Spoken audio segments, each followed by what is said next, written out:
From the window to the wall, we getting lit up in it, big bouncing. We does it big up in it, big bouncing. What's up? So we have got a lot to do on the red truck today on the SS. So one thing, we shut down the mobile business, and we're going to be detailing at a shop now.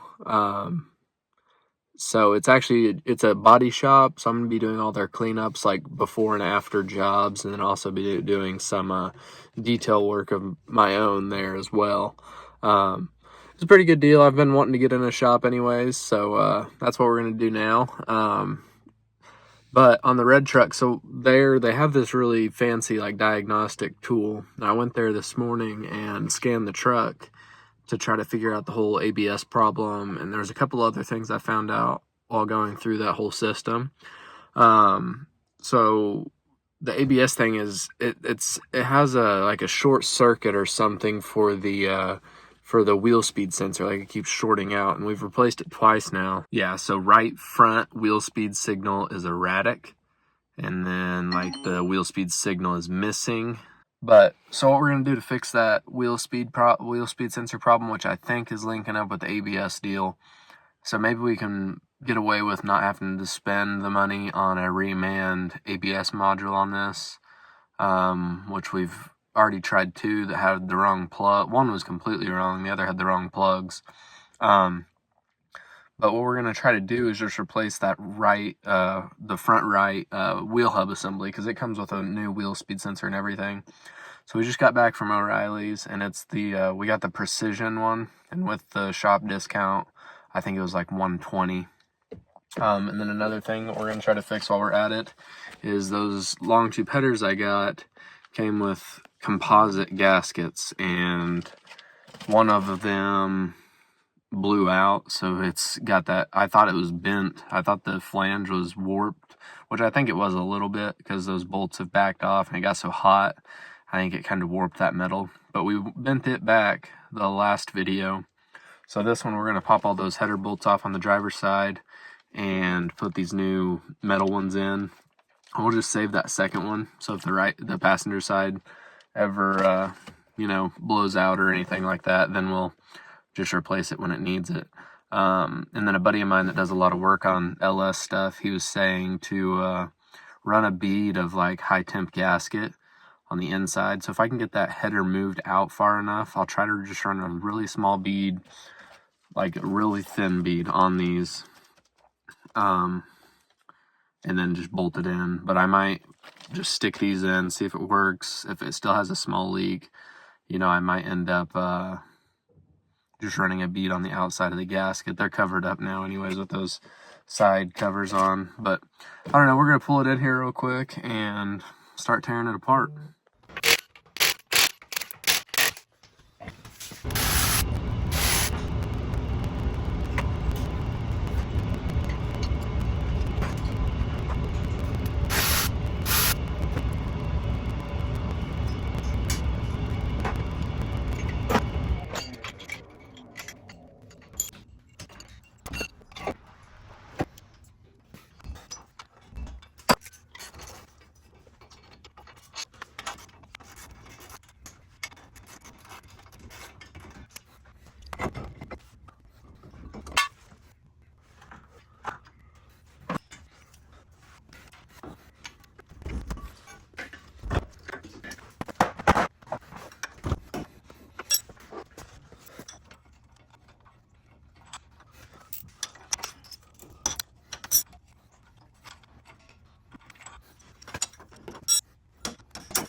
Alright, so here's the gasket. Doesn't look too awfully bad until you turn it. You can see these composite gaskets, they just blow out. This one was the bad one that was leaking real bad. Yeah, that one's... So, let me grab the new one. Each one of these is blown out. And I'm sure it's like that on the other side as well, so we'll probably end up replacing it pretty soon. So here's the new ones. So they're a full piece, and it's all metal. It still has like the little openings here, but you can see it's 3 different layers of just plain metal, just solid metal. So, and then I believe they're like tack welded. Yeah, it's like there's tacks here, here, here, here, here, and then 2 on the side as well. I'm not sure which way this goes. I'm gonna say words go up. So I'm gonna try to set it in there like this and see if we can't hand thread all these bolts back in.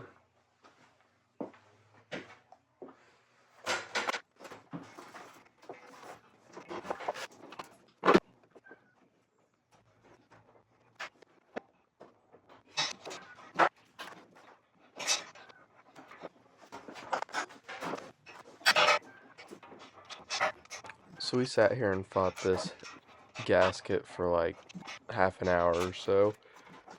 Our exhaust is fully welded on, so we didn't really have a whole lot of room to stick a bolt through or anything. So we had to pull it out as far as we can and then just try to hold that gasket while we threaded a couple bolts in on the front and back side. It was a fight, but we finally got it done. And then we ended up running a bead of high temp gasket on the top edge.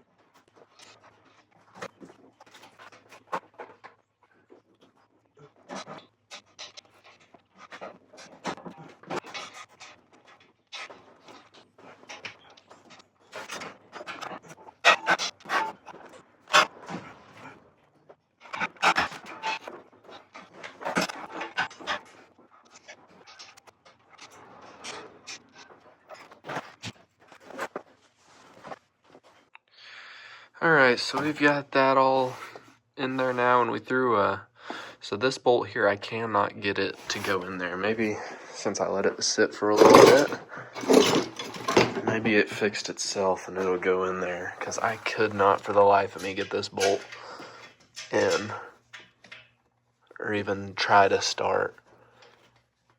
And again, cannot do it. Yeah. So I'm just going to start it up here, see if there's any leaks or anything, see if it's quieted the little air sound. I just threw a little bead over that and kind of flattened it out with my fingers to kind of clean it up. Not too worried about it looking pretty, as most of it gets hit anyways. But without this in there, I'm hoping it doesn't leak. I've got them all tightened down really good, so...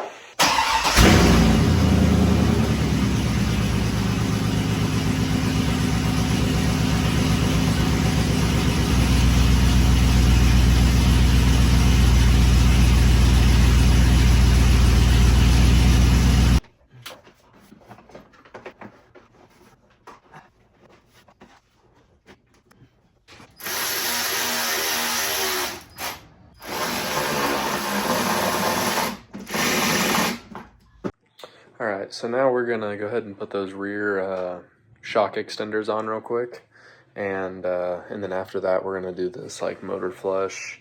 So it's the stuff you pour into your crankcase, and then you let your truck idle for 5 minutes and then drain your oil and do a regular oil change. But we're going to get those shock extenders put on first and then tackle this later tonight.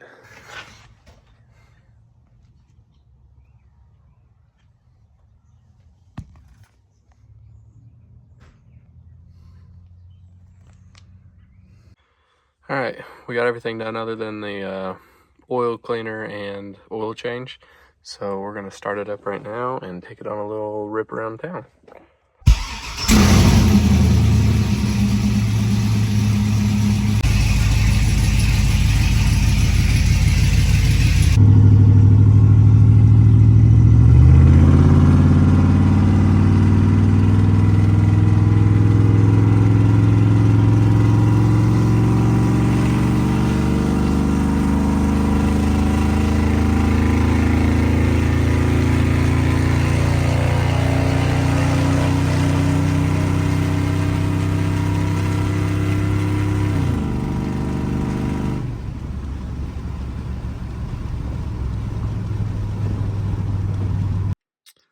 right, we've got the oil changed. And to replace, whenever you change your oil, to reset it on, to reset it on your dash, or I think on these it's like 4,000 or 5,000 miles is the next time it'll give you a warning.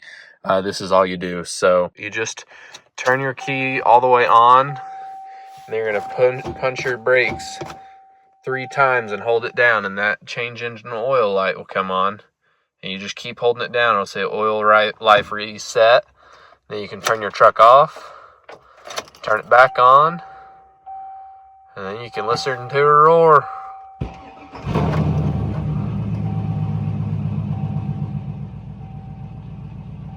It'll say right there, oil life reset. So we'll change it again.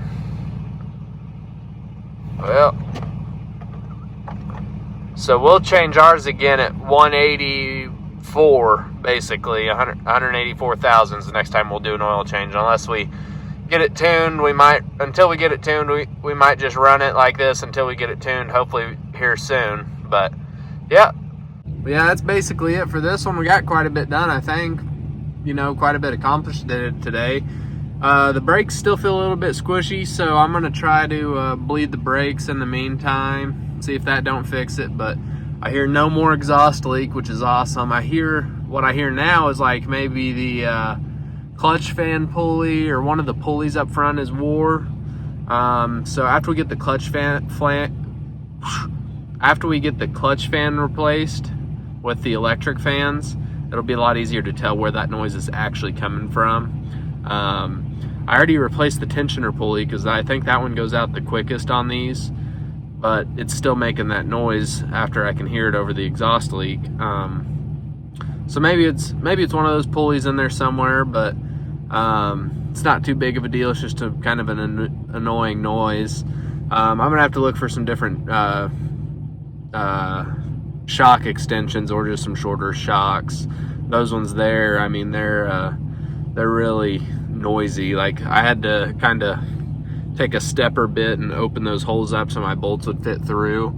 And then also they're like pretty much touching. So if that, with all the weight of the truck sitting back there, it's very close. And then if you hit a bump, it pushes it in enough where it's actually touching, like the shock's touching that metal on that axle. So we might have to find something different there, maybe notch a little bit of that metal out of the axle, like that little bracket that's on there for the shock. I'm not sure what we'll do yet, but it's annoying. But that's, I guess, anything, whenever you do anything to a truck, raising it, leveling it, lowering it. But yeah, I think that'll be it for this one. Thanks for watching. Soundstripe.